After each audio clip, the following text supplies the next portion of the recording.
This time we're looking at, well, listening to, I guess, Elon Musk's conversation with Lex Fridman. Oh, yeah, I listened to that one. That was a long one. Yeah, it was over 3 hours.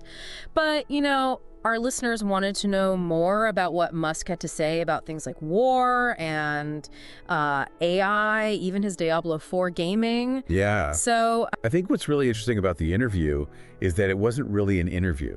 It was just a casual conversation.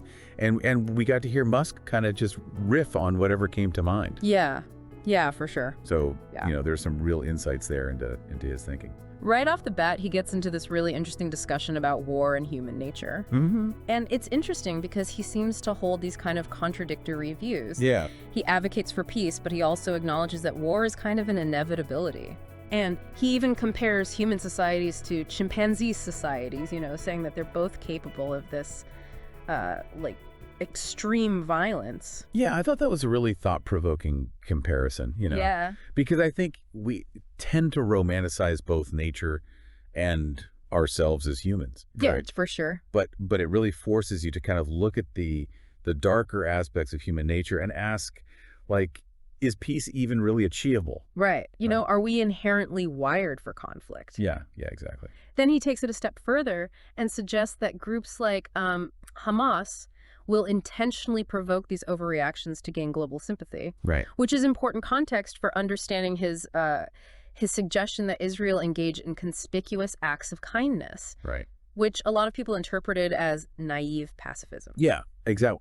I think that's where understanding the nuance of Musk's argument critical. Right. Because he's not just saying turn the other cheek. Right. He's suggesting a more strategic, long-term strategy. All right. Using kindness almost to kind of break this cycle of vengeance and potentially shift the dynamic of the entire conflict. Yeah. So it's much more nuanced than just pacifism. It's a really counterintuitive approach, right? Absolutely, yeah. It made me think about the Marshall Plan after World War II. Right. Where the U.S. poured all these resources into rebuilding Europe, even their former enemies. Yeah, I see the connection. Yeah. It's interesting to consider, right? Could acts of kindness on a large enough scale actually lead to lasting peace? Right. It's a question worth exploring. Yeah. I mean, history does offer some compelling examples. Yeah. It certainly challenges the way we traditionally think about international relations and conflict resolution. Absolutely. He also talks about the war in Ukraine, which, is Right. ongoing. And early on, he predicted a stalemate with just devastating casualties for minimal land gains. Yeah. And that sadly seems to be playing out, It is, yeah. He sees all these young soldiers on both sides dying, for arguably pointless objectives. Yeah. And he's urging Zelensky to prioritize minimizing Ukrainian casualties. Very pragmatic. Yeah. Right. It's a very pragmatic perspective, I think, which is very much aligned with his general approach to problem solving. Yeah. He doesn't seem as concerned with ideology Right. as he is with just the human cost. Yeah. And I think it's a good reminder that with war, everyone ultimately loses, Right. even if there is a declared winner. Yeah, absolutely. His comparison of the current conflict to World War I trench warfare is really chilling. Yes, very much so. It highlights the brutality of war, the way it Yeah. just dehumanizes everybody involved. Yeah, it's a reminder of how far we haven't come in terms of preventing these types of large-scale conflicts. Yeah. Speaking of historical parallels, Yeah. he shifts the conversation at one point to U.S.-China relations, Right. and he introduces this concept called the Thucydides trap. Mm-hmm. Have you heard that? I have. Yeah. So it's this idea that when you have a rising power that challenges an established power, war often becomes inevitable. Right. And he sees this dynamic playing out right now between the U.S. and China, especially as China's economy continues to grow, Yeah. at this incredible pace, on track to surpass the U.S. Yeah, and he has this interesting perspective on China because of his, his experience there, right? Exactly, yeah. And he talks about, their incredible work ethic and their engineering prowess. Right. But he also notes that they're a much more inward-focused society. Yeah. And those insights, they add this layer of complexity to his analysis. Mm-hmm. You don't get that from just reading a news article. Right. He also delves into Taiwan, which is, a very sensitive issue. Yes. He emphasizes China's stance on reunification Mm-hmm. and the potential for conflict with the U.S. if they were to intervene. Right. It makes you wonder, Can this conspicuous act of kindness approach work on that scale Right. between superpowers? Wait. Or are we just, destined for a clash, Yeah. as this Thucydides trap suggests? Yeah. It's a question with no easy answers, especially when you consider all the historical precedents. Yeah. And it really makes you think about how individual actions and choices can have these ripple effects Right. on global events. But before we get too lost in the geopolitical landscape, let's shift gears to something a little bit more silicon-based. Okay. Musk spends quite a bit of time talking about his AI venture, XAI, Right. and their new language model, Grok. Yeah. For those who aren't familiar, XAI is Musk's AI company, Yeah. and Grok is their answer to things like ChatGPT. Yeah, and one thing that stood out to me was just the incredible speed and relatively small team behind Grok's development, Right, yeah. It speaks to the pace of advancement in AI, like how quickly things are progressing. Yeah, absolutely. And, this speed is something that both excites and concerns Musk, as we'll get to later. Oh, interesting. And then there's this detail about how Grok has a fun mode. Yeah. It's not something you'd necessarily expect from a cutting-edge AI, but Musk seems to think this is a reflection of a deeper philosophy. He sees fun as this, essential element of intelligence. It's a good point. It's a reminder that even with something as complex as AI, the human element is still crucial. Right. And Musk isn't just trying to build a machine that can crunch numbers. Right. He wants something that can really understand and engage with the world Yeah. in a way that's more akin to human intelligence. Yeah, absolutely. And it's not just about replicating human intelligence. He envisions Grok as this AI that not only understands the truth of the universe, but also adheres to it, Right. which contrasts with some other AI models that sometimes generate confidently wrong information. Right. The what some people call, hallucinations, AI hallucinations. Hallucinations. Yeah. And this focus on truth and accuracy is something you see throughout Musk's work. It really underscores his belief that AI should be used to understand and improve the world, Right. not just for entertainment or profit. Yeah, and this is where it gets really interesting, right? Yeah. Because his ambitions for XAI go way beyond just understanding existing physics. He wants to use it to make new discoveries. Right. Push the boundaries of human knowledge. Mm. He even gets into these really profound questions like, what is consciousness? What is thought? What is emotion? Yeah. And these aren't just abstract philosophical musings for him. Right. They're directly connected to his work with AI. Yeah. He believes that in order to understand the universe, you need to understand the nature of intelligence itself. Yeah. And that includes our own intelligence. It's kind of mind-blowing to think about the potential implications, right, of what he's trying to achieve. Yeah, it's a good reminder that technology and philosophy are very closely intertwined. Yeah. And that the biggest breakthroughs often come from people who aren't afraid to ask the big questions. Absolutely. Now, buckle up, because from the complexities of the human mind, we're going to take a giant leap into the vastness of the cosmos. Okay, so picture this endless expanse of space Okay. with billions upon billions of stars and planets. You'd think with a universe that big, teeming with possibility, we wouldn't be alone. Right. But so far, we haven't found any concrete evidence of other intelligent life. Right. And this leads us to the Fermi paradox, which is, the puzzling silence of the universe Yeah. in the face of all this potential for life. It's a mind-bending concept, and it's one that clearly keeps Musk up at night. Right. He hasn't seen any convincing evidence of extraterrestrial life. Right. So he's come to a pretty unsettling conclusion, which is that we might be alone, at least in our galaxy. It is unsettling, yeah. And it really highlights how fragile life is. Right. I mean, if we're the only intelligent life in this vast cosmic ocean, then we have this responsibility Yeah. to protect and preserve it. And that's where SpaceX comes in. Exactly. Mhm. He sees it as a life insurance policy for humanity. Yeah. A way to safeguard our future Right. from things like asteroid impacts, supervolcanoes, Right. even things that we do to ourselves, like nuclear war or runaway climate change. Yeah. Yeah. I see what you mean. It really puts things into perspective when you think about it that way. It does, doesn't it? Okay. The vastness of the cosmos, the potential for life beyond Earth, it's incredibly awe-inspiring. Yeah. But it's also this stark reminder of our own vulnerability. Absolutely. But before we get too existential, let's take a quick detour into something a little more down to earth, or Okay. at least as down to earth as Elon Musk gets. Right. It turns out that even someone who's building rockets and trying to, solve the mysteries of the universe, needs a way to unwind. Everyone needs a hobby. Right. And for Musk, that release comes in the form of video games. Specifically, Diablo 4. Mm. And not just, casually playing it either. Oh, really? He goes into detail about his struggles to defeat the final boss. Oh, wow. Uber Lilith. Apparently, even a billionaire tech CEO isn't immune to the challenges of hardcore gaming. It's funny to imagine, right? It is, yeah. This guy launching rockets, developing AI, but then also spending his free time battling these virtual demons. Right, yeah, it makes him seem a little more human, right? It does, yeah, it really does. Shows that he has passions and hobbies, just like us. Right, and his struggles with Uber Lilith, they actually reveal something interesting about him. Oh, how so? Well, he even joked about needing to develop something called regretamine. Regretamine, what's that? It's like a pill to undo those, frustrating gaming sessions. Oh, okay, so like a cure for gamer rage. Exactly. Yeah.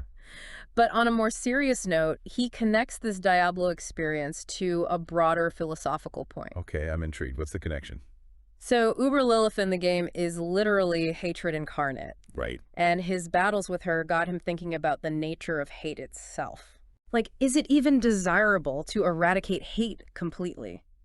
Or is a certain amount of conflict necessary for progress and innovation? That's a fascinating question. Yeah, it makes you think about the role of challenge and adversity in our lives, Absolutely, both in the virtual world and the real one. Yeah, for sure. Yeah, it's like maybe those late night Diablo sessions are actually fueling some of his real world ambitions, Right. But speaking of ambition, let's bring it back to his vision for the X platform. Yeah. He talks about wanting to create an AI-powered algorithm that delivers unregretted minutes for users. I love that phrase, unregretted minutes, right? It's good. It gets to the heart of what he's trying to do. He wants X to be a platform that enriches people's lives, not just a mindless time suck. Right.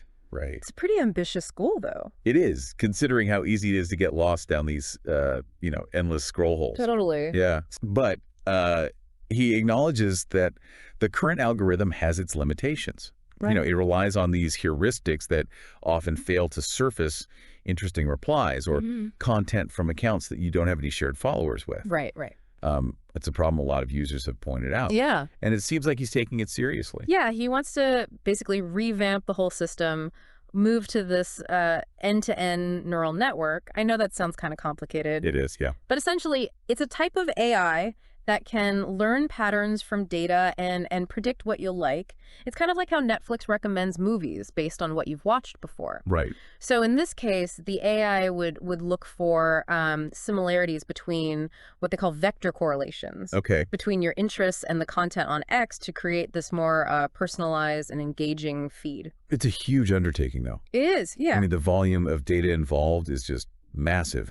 The algorithm would have to process, billions of posts and interactions all in real time. Right. To give you those, unregretted minutes. Unregretted minutes, exactly. For billions of users. Yeah. And how do you even measure regret? That's a good point. How do you quantify something that's so subjective? It's a technical and philosophical problem all rolled into one. Totally. But Musk seems confident. He thinks this is the future. Algorithms tailored to individual preferences. Right. Not just designed to maximize engagement. Right. At any cost. Which aligns with, his broader concerns about the future of AI development. Right. He's been pretty vocal about this, the need for regulatory oversight. Right. He doesn't want some single company to monopolize AGI. Right. Artificial general intelligence. Right. He's worried about what would happen if such powerful technology fell into the wrong hands. For sure. And then he brings up this whole thing about his personal experience with the SEC.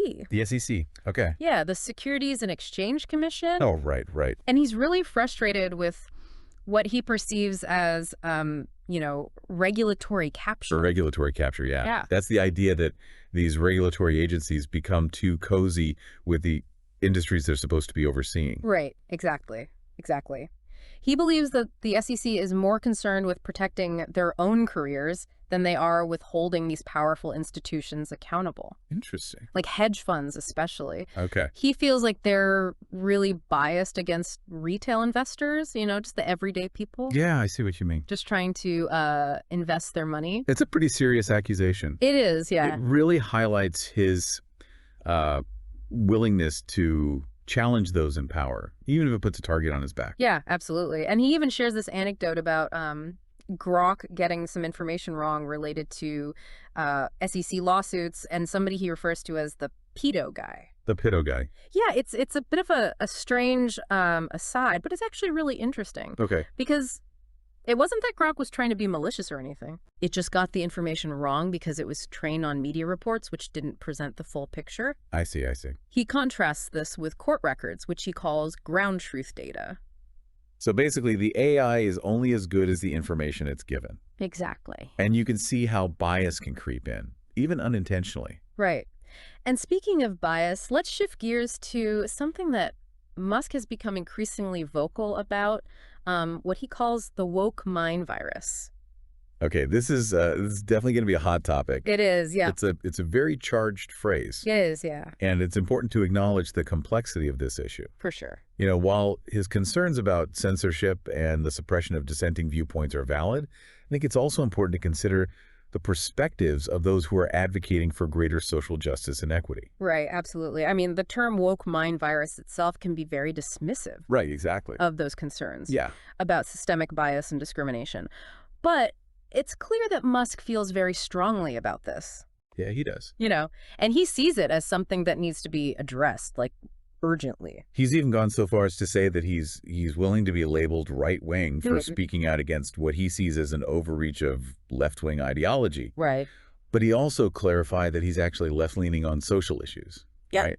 Yeah. And right-leaning on economic ones. Right. So it's not as simple as him just aligning with one side of the political spectrum. Right, yeah, There's definitely tension, right, there is. between his desire for X to be this platform for diverse viewpoints, but then also his very outspoken criticism of what he sees as left-wing bias. Yeah, it raises the question, how do you create a truly free speech platform Right. while also protecting people from hate speech and misinformation? Right. It's a challenge that all social media platforms are struggling with. Yeah. Yeah.